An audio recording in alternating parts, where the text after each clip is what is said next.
नमस्कार दोस्तों, स्वागत है आपके अपने यूट्यूब चैनल पर। दोस्तों, आज पब्लिकेशन की ओर से एस.के. झार सर का एक न्यू बुक आया है महाकुंभ के नाम से। ये बुक है बिहार पुलिस के लिए। अगर आप भी बिहार पुलिस की तैयारी करते हैं तो ये बुक आपके लिए बना है। आज हम लोग इस बुक से सारे ज्योग्राफी का क्वेश्चन एक ही वीडियो में सलूशन करेंगे। इससे पहले हिस्ट्री और साइंस का वीडियो अपलोड है। अगर आप लोग नहीं देखें तो प्लेलिस्ट में जाके एक बार देख लीजिएगा। हिस्ट्री साइंस का अपलोड है और एनसीईआरटी का सारे ऑब्जेक्टिव क्वेश्चन जो है 9th और 10th का सभी वीडियो अपलोड है। आप लोग एक बार प्लेलिस्ट जाके चेक कीजिएगा। हम लोग इस वीडियो में ज्योग्राफी का सारे क्वेश्चन वन लाइनर का एक ही वीडियो में कंप्लीट करेंगे। तो अगर आप लोग बिहार पुलिस तैयारी करते हैं तो आप लोग इस वीडियो को प्लीज़ अंत तक ज़रूर देखिएगा। ये वीडियो आपके लिए रामबाण साबित हो सकता है। हम लोग सभी क्वेश्चन अच्छे तरीके से सॉल्यूशन करेंगे, तो प्लीज़ आप लोग वीडियो को अंत तक बने रहिएगा।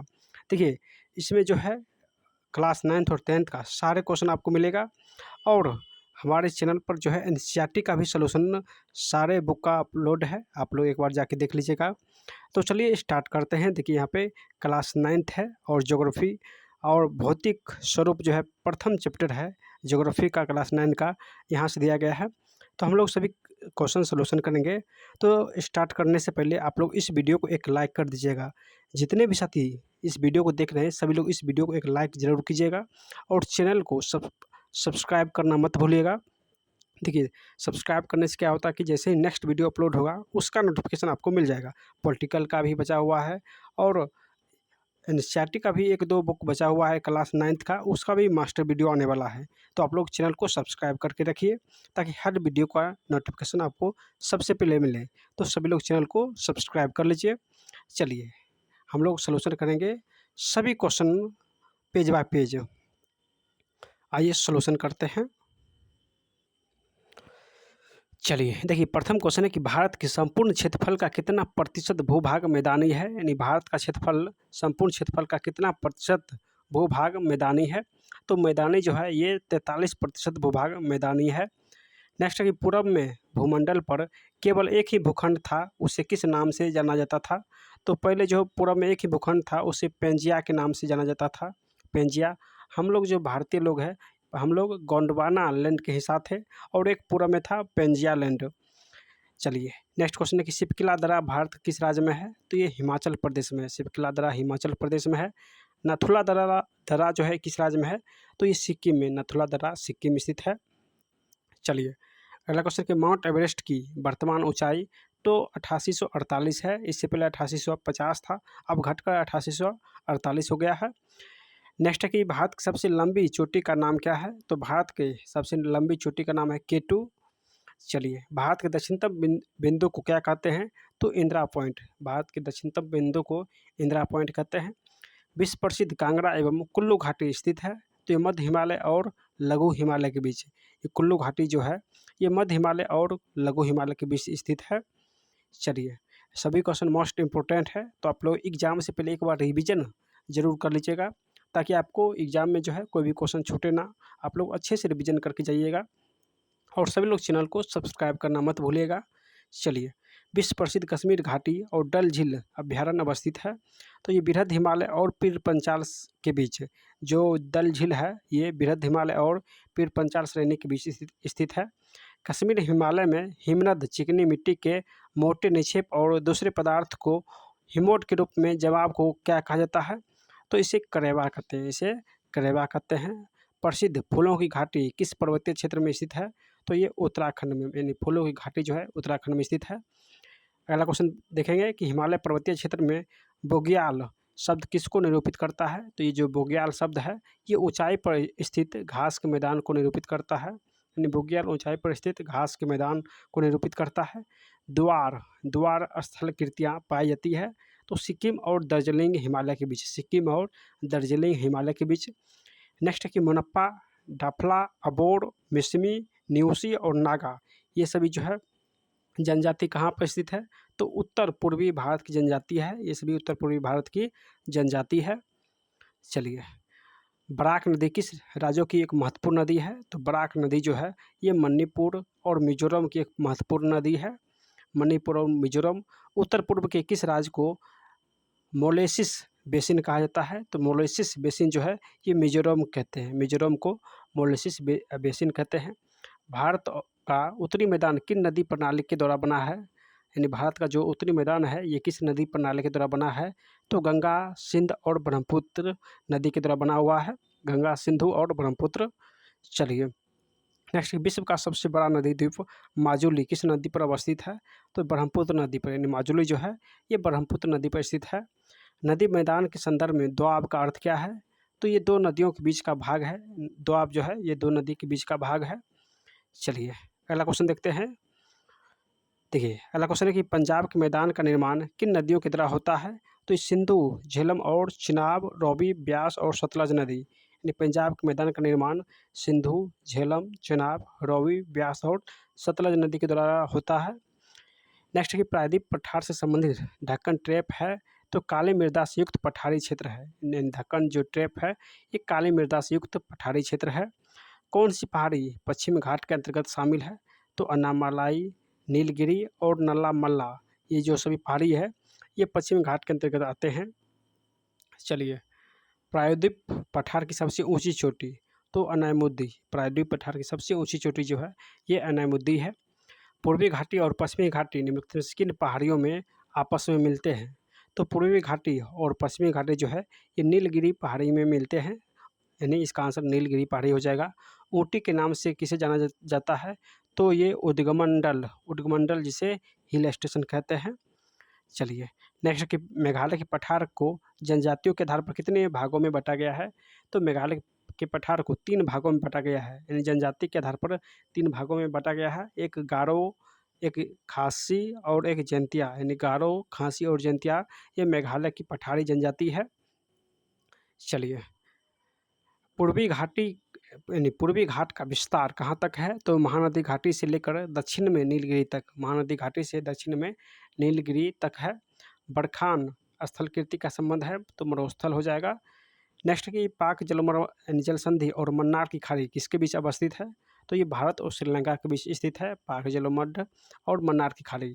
भारत का एकमात्र सक्रिय ज्वालामुखी द्वीप अवस्थित है तो मध्य अंडमान के पूर्व में, मध्य अंडमान के पूर्व में। अगला क्वेश्चन पढ़ेंगे कि 10 डिग्री चैनल किसके यानी किसे पृथक करता है? तो 10 डिग्री जो चैनल है ये अंडमान को निकोबार से पृथक करता है, अंडमान को निकोबार से। अंडमान निकोबार द्वीप समूह में किस प्रकार के वन पाए जाते हैं? तो अंडमान निकोबार में सदाबहार वन पाए जाते हैं, सदाबहार वन पाए जाते हैं। नेक्स्ट है पिट्टी द्वीप, जहाँ मनुष्य का आवास नहीं है वहाँ एक पक्षी अभयारण्य है। भारत में किस यानी किस जगह पर स्थित है? तो पिट्टी द्वीप जो है ये लक्षद्वीप में है। कहाँ? तो लक्षद्वीप में अवस्थित है। चलिए नेक्स्ट चैप्टर है स्थिति और विस्तार। इसका प्रथम क्वेश्चन है कि क्षेत्रफल की दृष्टि से भारत का विश्व में कौन सा स्थान है? तो ये 7वां स्थान हो जाएगा। भारत के अक्षांशीय एवं देशांतरीय विस्तार में लगभग कितने डिग्री का अंतर है? तो ये 30 डिग्री का अंतर है। भारत की स्थलीय सीमा रेखा तटीय सीमा रेखा से लगभग कितनी बड़ी है?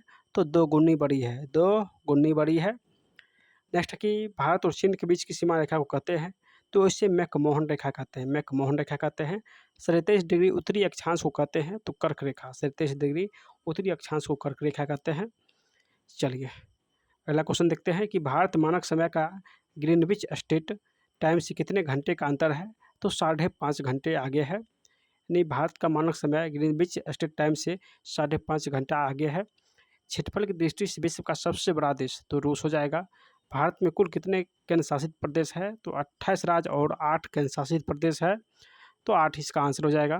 नेक्स्ट कि भारत में अरुणाचल प्रदेश और कच्छ के बीच स्थानीय सीमा कितने घंटों का अंतर है? तो 2 घंटे का अंतर है। चलिए भारत की स्थल सीमा कितने देशों को छूती है?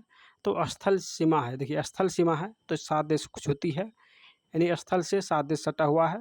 यानी बिहार का शोक किस नदी को कहते हैं? तो बिहार का शोक कोसी नदी को कहते हैं। भारतीय संघ राज्य का दक्षिणतम बिंदु तो इंदिरा पॉइंट हो जाएगा, यानी दक्षिणतम बिंदु जो है ये इंदिरा पॉइंट हो जाएगा। क्षेत्रफल के आधार पर भारत का सबसे बड़ा और छोटा राज्य तो सबसे बड़ा राजस्थान है और छोटा गोवा हो जाएगा। नेक्स्ट की भारत यानी भारतीय राज्य या केंद्र शासित प्रदेश चीन की सीमा को स्पर्श करता है, कौन कौन सा राज्य और केंद्र शासित प्रदेश? तो हिमाचल प्रदेश हो गया, उत्तराखंड, जम्मू कश्मीर और सिक्किम, यानी ये सभी जो है ये चीन की सीमा को स्पर्श करता है। उत्तराखंड, उत्तर प्रदेश, बिहार, पश्चिम बंगाल और सिक्किम राज्य की सीमा किस देश को छूती है? तो ये नेपाल को छूती है। पाक जलवायु जल संधि किन देशों के बीच अवस्थित है? तो भारत और श्रीलंका। पाक जल संधि जो है ये भारत और श्रीलंका के बीच अवस्थित है। अगला क्वेश्चन है कि हिमालय के किस भाग को आंतरिक हिमालय के नाम से जाना जाता है? तो बृहद हिमालय और महान हिमालय। बृहद हिमालय और महान हिमालय को आंतरिक हिमालय के नाम से जानते हैं। नेक्स्ट चैप्टर है अववाह स्वरूप। देखिए लद्दाख में सिंधु नदी गार्ज का निर्माण होता है, वह है तो गिलगिट गार्ज है, वह गिलगिट गार्ज है। सिंधु नदी की कुल लंबाई कितनी है? तो 2900 किलोमीटर है। सिंधु नदी की कुल लंबाई 2900 किलोमीटर है। नेक्स्ट है गंगा सेतु निर्माण कब हुआ था? सॉरी, गांधी सेतु का निर्माण जो है 1982 में, गांधी सेतु का निर्माण 1982 में हुआ था। चलिए, लक्ष्मी सागर झील किस राज्य में अवस्थित है? तो उत्तर प्रदेश में। लक्ष्मी सागर झील उत्तर प्रदेश में अवस्थित है। भारत में किस नदी का अववाह तंत्र सबसे बड़ा है? तो गंगा नदी हो जाएगा, जिसका अववाह तंत्र सबसे बड़ा है। कौन सी नदी चंद्रा और भागा दो सरिताओं के मिलने से बनती है? तो चेनाब। चेनाब जो है चंद्रा और भागा दो सरिताओं के मिलने से बनती है। भाखड़ा नागला परियोजना जो है ये सतलज नदी पर है। किस नदी पर? तो सतलज नदी पर, पंजाब में अवस्थित है। गंगा नदी का उद्गम स्रोत क्या है? तो गंगोत्री हिमनदी हो जाएगा। भगीरथी और अलकनंदा नदी का संगम जो है ये किस जगह पर होता है? तो देवप्रयाग में। कौन सी नदी दक्षिण में सतपुरा और उत्तर में विंध्याचल श्रेणियों के मध्य भ्रंश घाटी में बहती हुई संगमरमर की चट्टानों में खूबसूरत महागठ बनाती है? तो ये नर्मदा नदी हो जाएगा, नर्मदा नदी। चलिए, अगला क्वेश्चन क्या है? देखिए कि सरदार सरोवर परियोजना जो है ये कहाँ है, यानी किस नदी पर है? तो नर्मदा नदी हो जाएगा। किस नदी को दक्षिण की गंगा कहते हैं? तो दक्षिण की गंगा यहाँ पे गोदावरी हो जाएगा। अमरावती, भवानी, हेमावती, यानी हेमावती, काबिनी किसकी सहायक नदी है? तो ये सभी कावेरी की, यानी अमरावती, भवानी, हेमावती, काबिनी ये सभी कावेरी की सहायक नदी है। चलिए, नेक्स्ट क्वेश्चन है कि अववाह क्षेत्र के घटते क्रम के अनुसार प्रायद्वीप नदियों का क्रम। तो यह सबसे बड़ा अववाह जो है ये गोदावरी नदी का है, उसके बाद कृष्णा नदी, उसके बाद महानदी और उसके बाद कावेरी नदी है। यानी सबसे बड़ा गोदावरी, उसके बाद कृष्णा, उसके बाद महानदी और उसके बाद कावेरी हो जाएगा। गंगा नदी में न्यूनतम जल प्रवाह वर्ष के किस महीने में होता है? तो जनवरी से जून में होता है। दामोदर नदी की सहायक, यानी किसकी सहायक है? तो दामोदर जो है ये हुगली नदी की सहायक है, हुगली नदी की सहायक है। चलिए, भारत का कौन सा जलप्रपात श्रावती नदी पर स्थित है? तो जोग और, यानी जोग प्रपात जो है ये श्रावती नदी पर स्थित है। मानव निर्मित गोविंद सागर झील का संबंध किस परियोजना से है? तो भाखड़ा नागल परियोजना हो जाएगा। नेक्स्ट चैप्टर है जलवायु। चलिए, एक वर्ष के दौरान हवाओं की दिशा में ऋतु के अनुसार परिवर्तन को किस रूप में जाना जाता है? तो इसे मानसून के रूप में जानते हैं। आंधियों को किस राज्य में आम का बौछार कहा जाता है? तो कर्नाटक हो जाएगा। विश्व में सबसे अधिक वर्षा किस राज्य में होती है? तो मेघालय हो जाएगा, यानी मेघालय में सबसे अधिक वर्षा होती है। चलिए, भारत में भौगोलिक दृष्टियों से ऋतु मुख्यतः कितने प्रकार की होती है? तो ऋतु जो है ये 4 प्रकार की होती है, यानी भौगोलिक दृष्टि से ऋतु जो है 4 प्रकार की होती है। सुंदरबन डेल्टा कहाँ है? तो पश्चिम बंगाल में अवस्थित है। भारत के उत्तर पश्चिम भाग में शीत ऋतु में होने वाली वर्षा के लिए उत्तरदायी है। तो ये पश्चिमी विक्षोभ, यानी उत्तर पश्चिम भाग में शीत ऋतु में जो वर्षा होती है वो पश्चिमी विक्षोभ के कारण होती है। चलिए, भारत में मानसून के यानी परफोट फटने के लिए किसे जिम्मेदार माना जाता है? तो पूर्वी जेट प्रवाह हो जाएगा। भारतीय मानसून की अरब सागर शाखा एवं बंगाल की खाड़ी शाखा मिलती है। तो गंगा के मैदान के उत्तर पश्चिम भाग में, गंगा के मैदान के उत्तर पश्चिम भाग में मिलती है। मराठवाड़, पुणे, बेंगलोर में कम वर्षा होने का प्रमुख कारण क्या है? तो यह क्षेत्र पश्चिमी घाट के वृष्टि छाया क्षेत्र में स्थित है, यानी जो पश्चिमी ये जो भाग है ये सभी पश्चिमी घाट के वृष्टि छाया क्षेत्र में स्थित है, इसीलिए यहाँ पे कम वर्षा होती है। चलिए, तमिलनाडु में वर्षा होती है तो ये उत्तर पूर्वी मानसून पवन के द्वारा, उत्तर पूर्वी मानसून पवन हो जाएगा। भारतीय उपमहाद्वीप में मानसून के निर्वाह का प्रमुख कारण क्या है? तो उत्तर पूर्वी मानसून हो जाएगा। कार्तिक मास की उष्मा का संबंध किससे है? तो मानसून की निर्वर्तन से, मानसून की निर्वर्तन हो जाएगा। चलिए, शीत ऋतु में गोदावरी, कृष्णा, कावेरी नदियों की डेल्टाई प्रदेश में आने वाले उष्णकटिबंधीय चक्रवात किस सागर या महासागर में उत्पन्न होती है? तो दोस्तों ये अंडमान सागर में। कहाँ? तो अंडमान सागर हो जाएगा। आम्ल वर्षा यानी आम्ल वर्षा तूफान किस ऋतु का है? उससे लाभान्वित फसल, तो ग्रीष्म ऋतु यानी जो आम्ल वर्षा होती है इससे आम को फायदा होती है और ये ग्रीष्म ऋतु में। चलिए नेक्स्ट क्वेश्चन है कि कोफेन के जलवायु वर्गीकरण के अनुसार भारत में शुष्क शुष्क ग्रीष्म ऋतु वाली मानसून प्रकार की जलवायु कहाँ पाई जाती है? तो तमिलनाडु के कोरोमंडल तट पर, तमिलनाडु के कोरोमंडल तट पर शुष्क ग्रीष्म ऋतु वाली मानसून पाई जाती है। नेक्स्ट चैप्टर है प्राकृतिक वनस्पति एवं वन प्राणी। देखिए जन्म के आधार पर वनस्पति को कितने भागों में बांटा गया है? तो 2 भागों में बांटा गया है। वनस्पति को 2 भाग में बांटा गया है। सिनकोना की छाल का उपयोग किस रोग के लिए करते हैं? तो मलेरिया रोग के यानी मलेरिया रोग के लिए सिनकोना का छाल का प्रयोग करते हैं। चलिए कांवड़ झील बिहार के किस जिले में स्थित है? तो ये बेगूसराय में। कहाँ? तो बेगूसराय हो जाएगा। वह वनस्पति जो अपने आप पैदा होती है और लंबे समय तक बिना किसी मानवीय हस्तक्षेप के उगती है, इस प्रकार की वनस्पति को कहते हैं तो अक्षत वनस्पति। अक्षत वनस्पति हो जाएगा।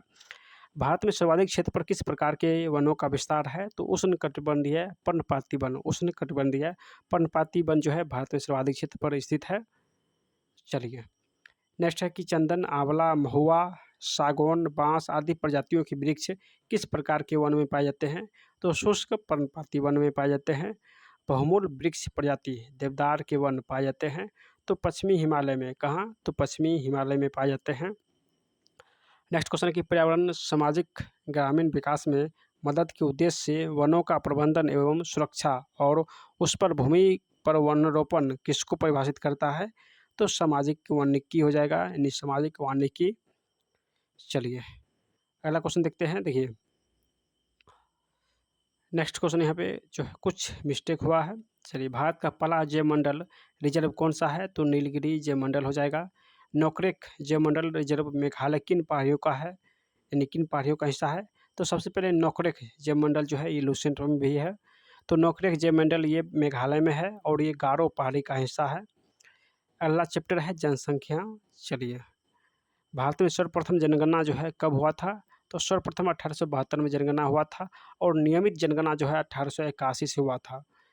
नेक्स्ट है कि 2011 की जनगणना के अनुसार भारत का लिंगानुपात, तो 2011 के अनुसार भारत का लिंगानुपात 1943 है, यानी 1000 पुरुष पर 943 सॉरी 19 बोल दिए। तो 1000 पुरुष पर 943 महिलाएं हैं। जनसंख्या के अध्ययन को कहते हैं तो डेमोग्राफी कहते हैं। नेक्स्ट है भारत के पड़ोसी देश। चलिए पशुपति जो मंदिर है ये कहाँ है? तो नेपाल में स्थित है। नेक्स्ट है कि भारत के 7 पड़ोसी देश कौन कौन है? तो पाकिस्तान हो गया, अफगानिस्तान, नेपाल, चीन, भूटान, म्यांमार और बांग्लादेश। पाकिस्तान के साथ सीमा साझा करने वाले कितने राज्य एवं केंद्र शासित प्रदेश है? तो 5 राज्य और केंद्र शासित प्रदेश है। चलिए नेक्स्ट कि अफगानिस्तान के साथ सीमा साझा करने वाले एकमात्र राज्य कौन सा है? तो लद्दाख, यानी अफगानिस्तान से सटा हुआ एकमात्र राज्य लद्दाख है। नेक्स्ट है क्षेत्रीय अध्ययन। भारत सबसे कम सीमा साझा किस देश के साथ करता है? तो ये अफगानिस्तान के साथ करता है। भूमिगत जल स्तर में गिरावट के कितने कारण है? तो भूमिगत जल स्तर में गिरावट के 3 कारण है। एक जनसंख्या, दूसरा उद्योग और तीसरा कृषि। चलिए आगे देखते हैं। देखिए अब आ गया है क्लास 10th का ज्योग्राफी। चलिए हम लोग यहाँ से सलूशन करेंगे ज्योग्राफी। चलिए देखिए प्रथम चैप्टर है भारत संसाधन एवं उपयोग और इसका प्रथम क्वेश्चन है कि काली मिट्टी का दूसरा नाम क्या है? तो इसे रेगुर मिट्टी कहते हैं। काली मिट्टी का दूसरा नाम रेगुर मिट्टी है। किसने कहा था कि संसाधन होते नहीं बनते हैं? तो जिमरमैन ने कहा था। उत्पत्ति के आधार पर संसाधन कितने प्रकार के होते हैं? तो उत्पत्ति के आधार पर संसाधन जो है 2 प्रकार के होते हैं। अगला क्वेश्चन क्या है कि उपयोग यानी उपयोगिता के आधार पर संसाधन कितने प्रकार के होते हैं? तो उत्पत्ति 2 और उपयोगिता के अनुसार 3 होते हैं। स्वामित्व के आधार पर संसाधन 4 प्रकार के होते हैं। देखिए यहाँ पे 3 प्रकार का क्वेश्चन पूछा गया है। सबसे पहले उत्पत्ति पूछे कि उत्पत्ति के आधार पर संसाधन कितने प्रकार के होते हैं?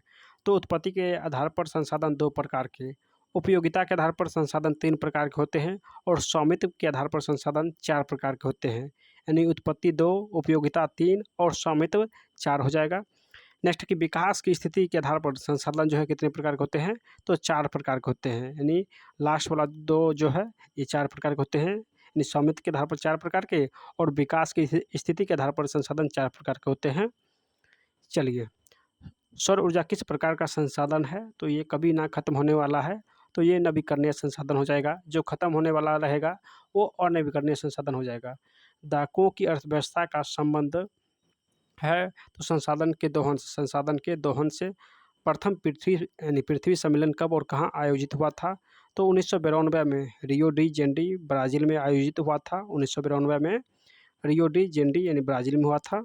चलिए, अगला क्वेश्चन देखते हैं कि तृतीय पृथ्वी शिखर सम्मेलन कब और कहाँ आयोजित हुआ था, तो 2002 में रियो डी जेनेरो में, यानी प्रथम और तीसरा जो है रियो डी जेनेरो में हुआ था।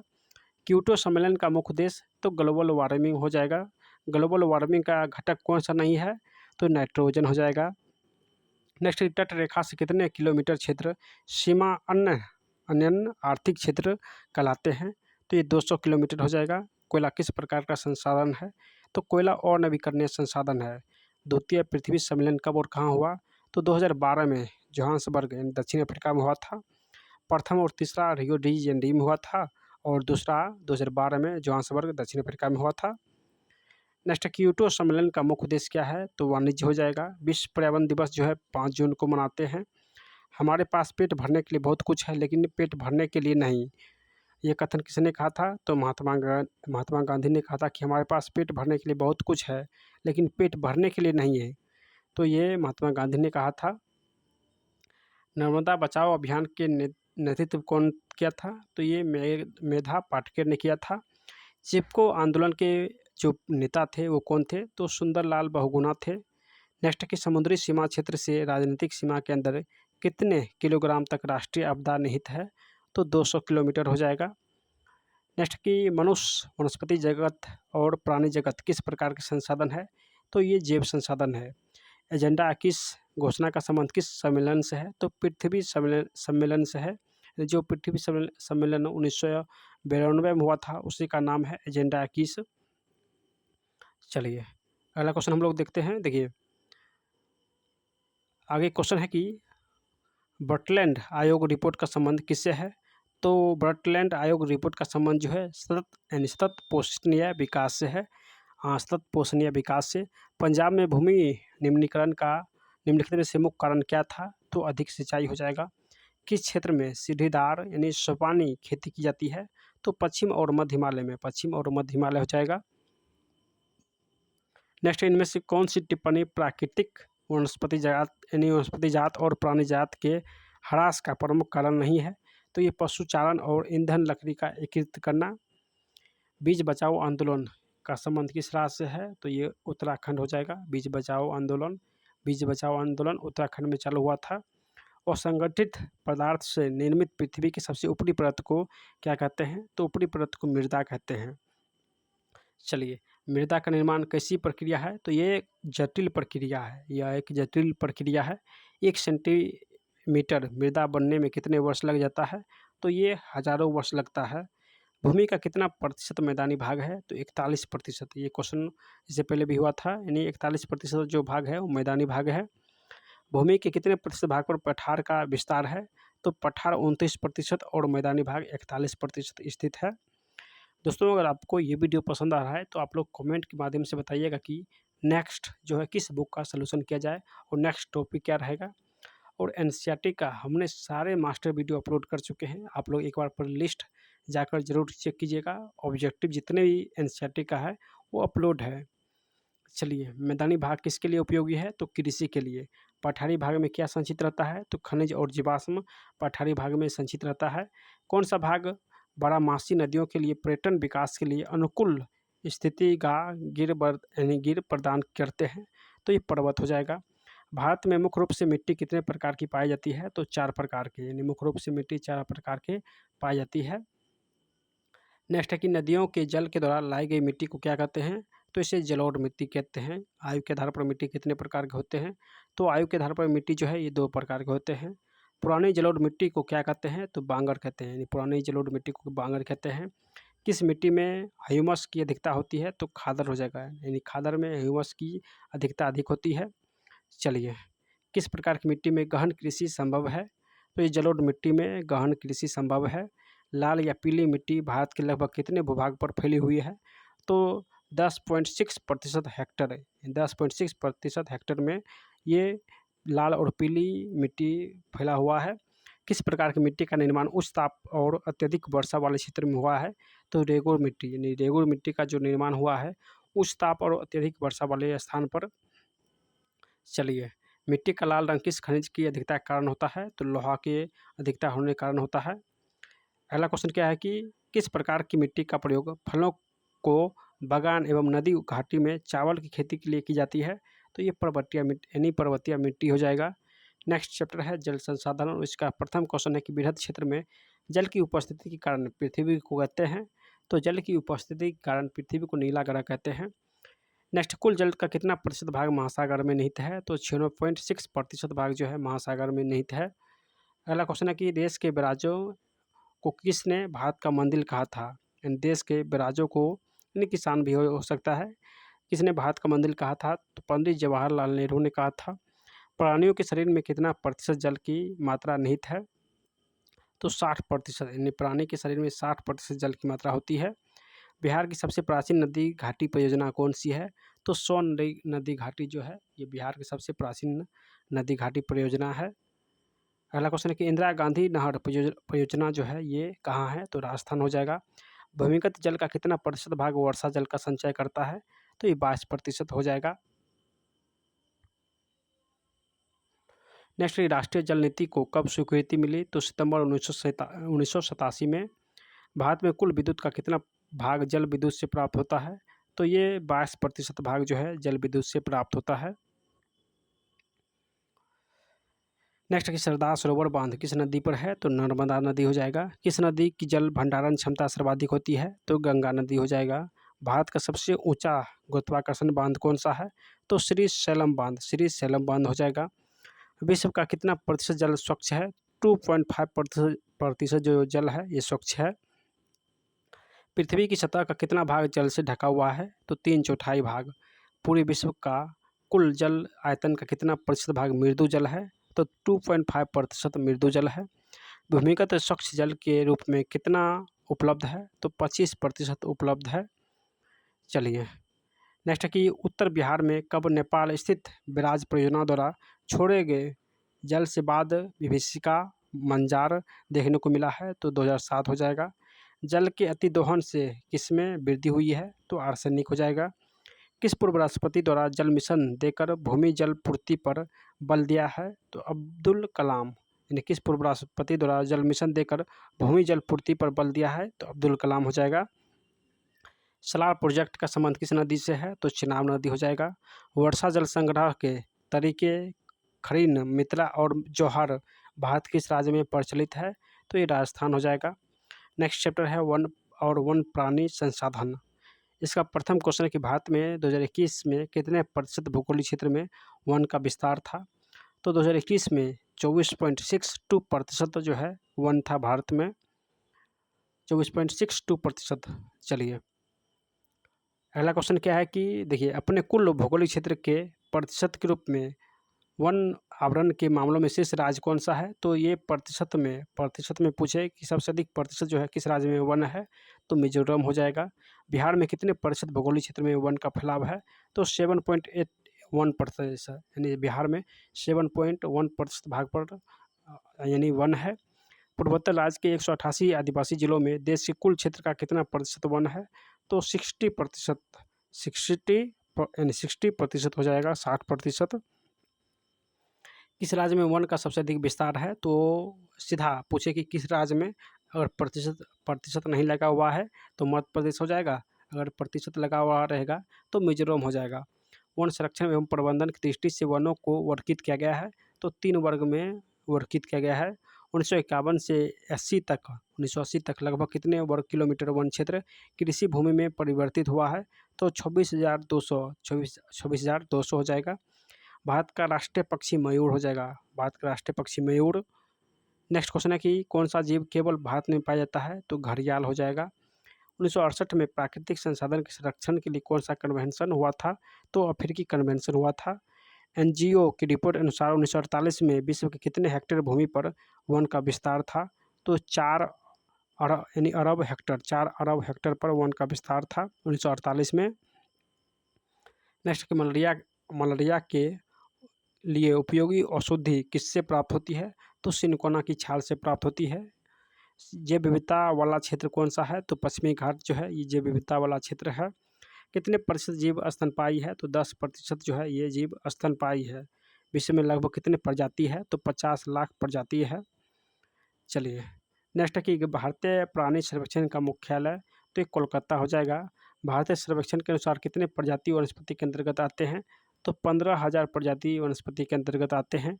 भारत में कितने प्रतिशत पुष्पीय पौधे भारतीय मूल के हैं? तो 33% जो पुष्प पौधा है ये भारतीय मूल के हैं। जैवमंडल आरक्षित क्षेत्र की स्थापना किसके द्वारा किया गया था? तो यूनेस्को हो जाएगा। आयुर्वेद के जनक, तो धन्वंतरी हो जाएगा। धन्वंतरी जो है आयुर्वेद के जनक है। नेक्स्ट है खनिज संसाधन। भारत में लगभग कितने प्रकार के खनिज पाए गए हैं? तो 100 प्रकार के खनिज पाए गए हैं। कौन लोह युक्त खनिज का उदाहरण है? तो मैंगनीज हो जाएगा। चलिए नेक्स्ट है कि कौन धात्विक खनिज का उदाहरण है? तो अभ्रक हो जाएगा। किस खनिज को उद्योग की जननी कहते हैं? तो लोहा हो जाएगा। कौन लोह अयस्क के प्रकार है? तो हेमेटाइट, हेमेटाइट जो है लोहा का अयस्क है। चलिए अगला क्वेश्चन है कि सर्वाधिक लोहा उत्पादक राज्य, तो झारखंड हो जाएगा। सबसे अधिक मात्रा में झारखंड लोहा का उत्पादन करता है। छत्तीसगढ़ भारत का कितना प्रतिशत लोहा अयस्क का उत्पादन करता है? तो छत्तीसगढ़ 30% लोहा का उत्पादन करता है।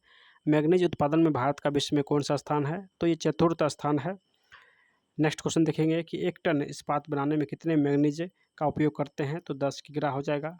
उड़ीसा में किस खनिज का सबसे बड़ा भंडार है? तो मैग्नीज हो जाएगा। एल्युमिनियम बनाने में किस खनिज की आवश्यकता पड़ती है? तो बॉक्साइट हो जाएगा। नेक्स्ट है कि देश में तांबे की कुल भंडार कितना है? तो ये 125 करोड़ टन है। तांबे का कुल भंडार 125 करोड़ टन है। बिहार झारखंड देश का कितना प्रतिशत अभ्रक का उत्पादन करता है? तो ये 80% जो है अभ्रक का उत्पादन करता है। सीमेंट उद्योग का सबसे प्रमुख कच्चा माल क्या है? तो चूना पत्थर हो जाएगा। कौन सा धातु बिजली का अच्छा संचालक है? तो ये तांबा हो जाएगा। नेक्स्ट कि हेमेटाइट अयस्क में लोहा अंश का प्रतिशत कितना है? तो 68% है। यानी हेमेटाइट अयस्क में लौह अंश का प्रतिशत जो है वो 68% है। पीला अयस्क के उपनाम से कौन सा लौह अयस्क जाना जाता है? तो लिमोनाइट, लिमोनाइट पीला अयस्क के नाम से जाना जाता है। काला अयस्क के रूप में कौन सा अयस्क जाना जाता है? तो मैग्नेटाइट, यानी लिमोनाइट को पीला अयस्क के रूप में जानते हैं और मैग्नेटाइट को काला अयस्क के रूप में जाना जाता है। अलॉय युक्त खनिज कौन सा है? तो बॉक्साइट हो जाएगा। कौन सा खनिज अपक्षयित पदार्थ के अवशिष्ट भार को त्यागता हुआ चट्टान के अपघटन से बनता है? तो ये बॉक्साइट हो जाएगा। भारत के किस राज्य में रेड हॉल खनन किया जाता है? तो मेघालय में। चलिए किस लौह अयस्क का उपयोग विद्युत उद्योग में विशेष रूप से होता है? तो विद्युत उद्योग में मैग्नेटाइट लौह अयस्क का उपयोग विशेष रूप से होता है। किन खदानों का लौह अयस्क विशाखापट्टनम से जापान तथा दक्षिण कोरिया को निर्यात किया जाता है? तो वेलाडिला से, यानी वेलाडिला खान से जो है ये जापान और दक्षिण कोरिया को निर्यात करते हैं। एल्युमिनियम धातु सर्वाधिक निष्कर्षण किस अयस्क से किया जाता है? तो एल्युमिनियम जो धातु है ये बॉक्साइट अयस्क से निष्कर्षण करते हैं। चलिए नेक्स्ट क्वेश्चन है कि सर्वोत्तम गुण वाला कठोर कोयला कौन सा है? तो ये एंथ्रासाइट हो जाएगा। एंथ्रासाइट भारत के किस क्षेत्र में लिग्नाइट कोयले के प्रमुख भंडार मिलते हैं? तो नेवेली हो जाएगा। छत्तीसगढ़ का कोरबा किस खनिज के उत्पादन के लिए प्रसिद्ध है? तो कोयला हो जाएगा। नेक्स्ट है कि भारत में अधिकांश पेट्रोलियम पदार्थ किस युग के सेल संरचनाओं में पाया जाता है? तो टर्सरी युग हो जाएगा। चलिए अगला क्वेश्चन देखते हैं। देखिए केरल में पाई जाने वाली मोनाजाइट रेत में कौन सा खनिज पाया जाता है? तो थोरियम हो जाएगा। नेक्स्ट है शक्ति यानी ऊर्जा संसाधन। इसका प्रथम क्वेश्चन है कि किस राज्य में खनिज तेल का विशाल भंडार स्थित है? तो असम हो जाएगा। भारत किस स्थान पर पहला परमाणु ऊर्जा केंद्र स्थापित किया गया है? तो तारापुर में, तारापुर में पहला परमाणु केंद्र स्थापित किया गया है। चलिए, कौन सी ऊर्जा स्रोत नवीकरणीय है?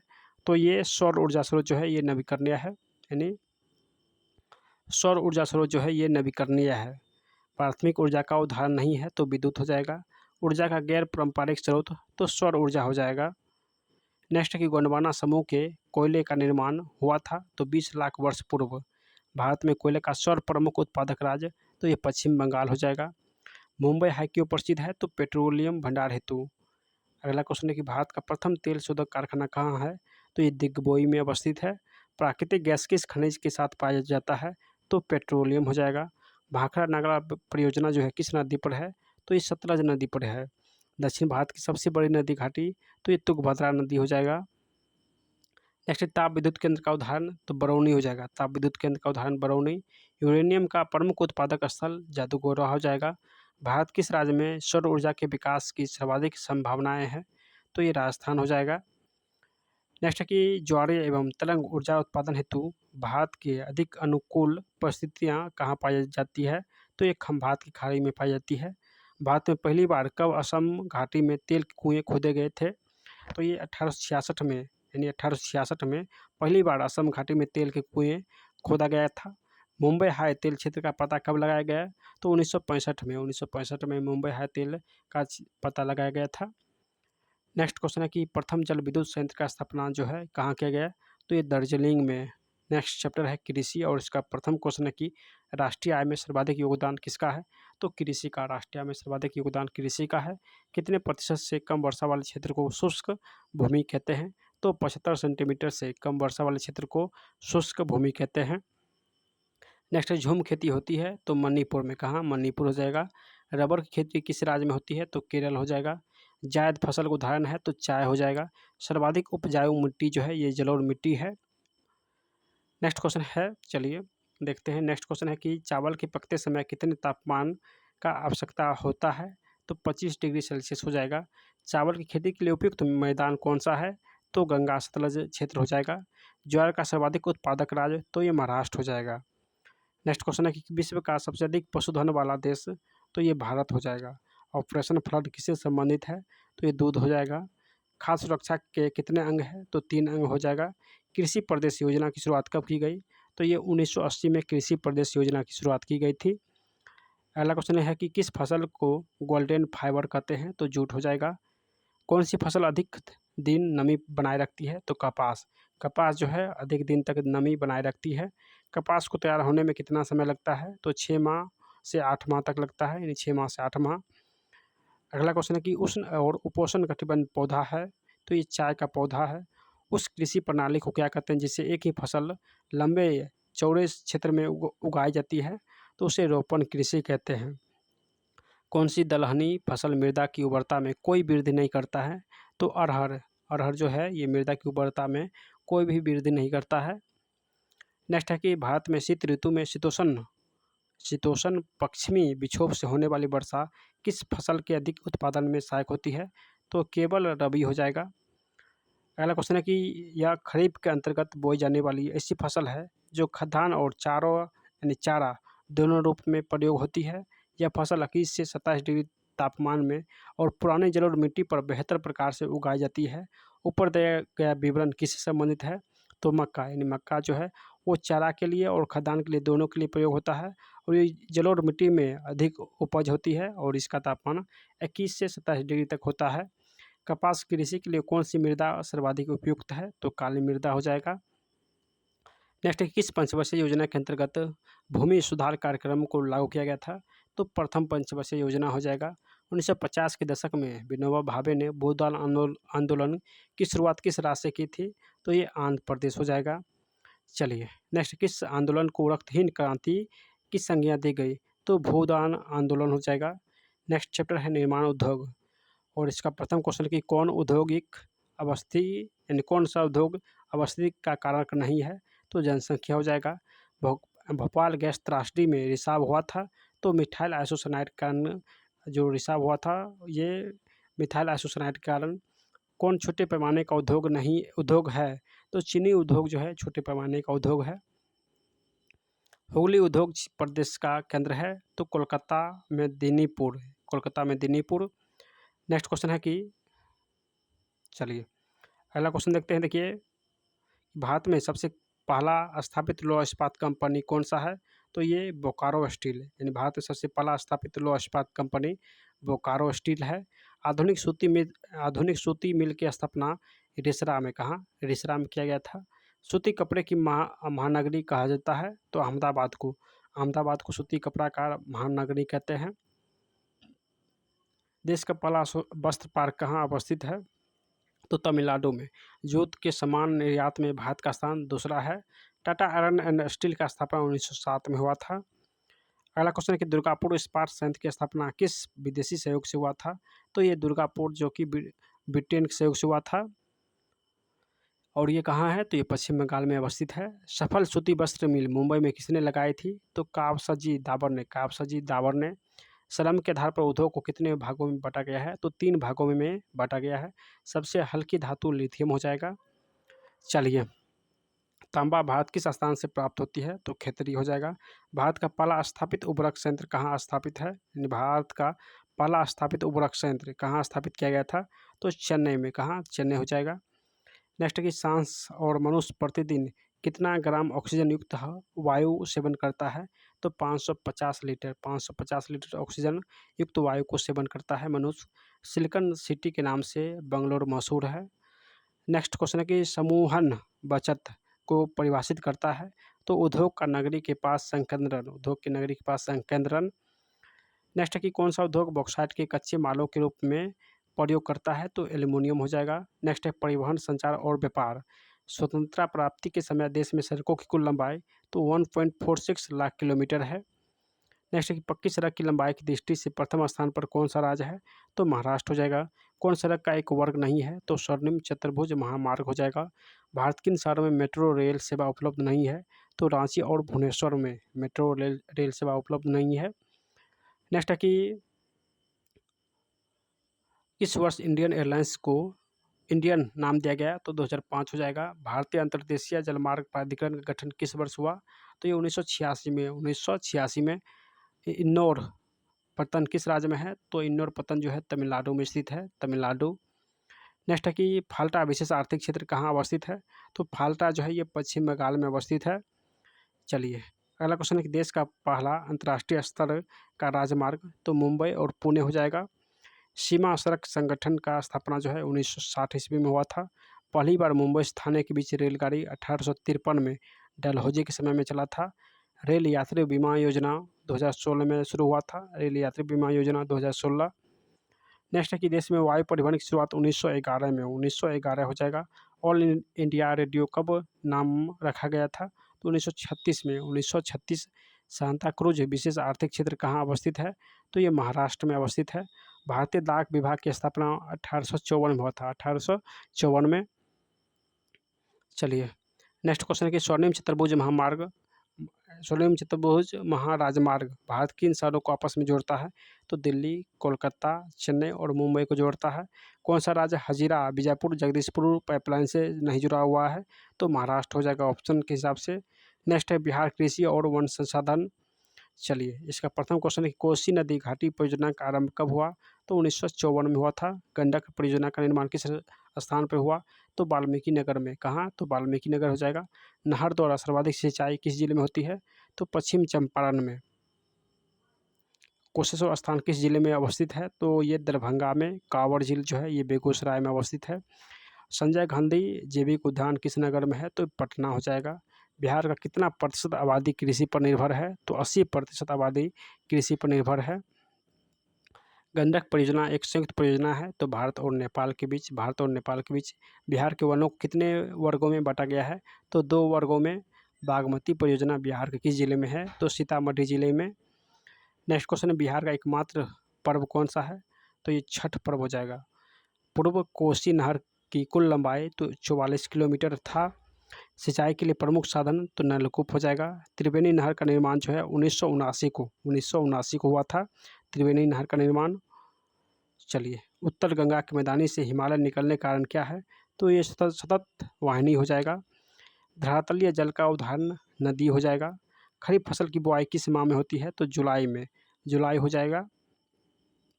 चलिए आगे देखते हैं। देखिए रबी फसल का बुआई किस माह में होती है? तो अक्टूबर हो जाएगा। पराइट जो है खनिज ये अधात्विक है। कहलगांव तापीय विद्युत परियोजना जो है किस जिला में अवस्थित है? तो ये भागलपुर में अवस्थित है। अगला क्वेश्चन है कि कांटी तापीय विद्युत परियोजना किस जिले में अवस्थित है? तो ये मुजफ्फरपुर हो जाएगा। बिहार में BHPC द्वारा वृहद परियोजना की संख्या कितनी है? तो ये 13 हो जाएगा। बिहार में कार्यरत जल विद्युत परियोजना की कुल विद्युत उत्पादन क्षमता 54.30 मेगावाट है। चलिए किस धातु खनिज को ब्लैक लीड या प्लम्बेगो के नाम से जाना जाता है? तो ग्रेफाइट हो जाएगा। बिहार के प्रमुख तापीय विद्युत केंद्र कहाँ अवस्थित है? तो बरौनी हो जाएगा। नवीनकरण नवीनकरण यानी नवीनगर तापीय विद्युत परियोजना कहाँ है? नवीनगर तापीय विद्युत परियोजना ये औरंगाबाद में अवस्थित है। नेक्स्ट है Kahalgaon super thermal power plant जो है इसका स्थापना कब हुआ? तो 1979 ईस्वी को। गैर परंपरागत ऊर्जा स्रोत कौन सा है? तो सौर ऊर्जा हो जाएगा। राजेंद्र सेतु का निर्माण जो है 1959 ईस्वी को हुआ था। चलिए परंपरागत ऊर्जा का उदाहरण तो ये बिजली हो जाएगा। पूर्व मध्य रेलवे का मुख्यालय हाजीपुर हो जाएगा। पटना हवाई अड्डे का जो नाम है वो जयप्रकाश नारायण हवाई अड्डा है। नेक्स्ट है ग्रैंड ट्रैक रोड का जो लंबाई है वो 2400 किलोमीटर है।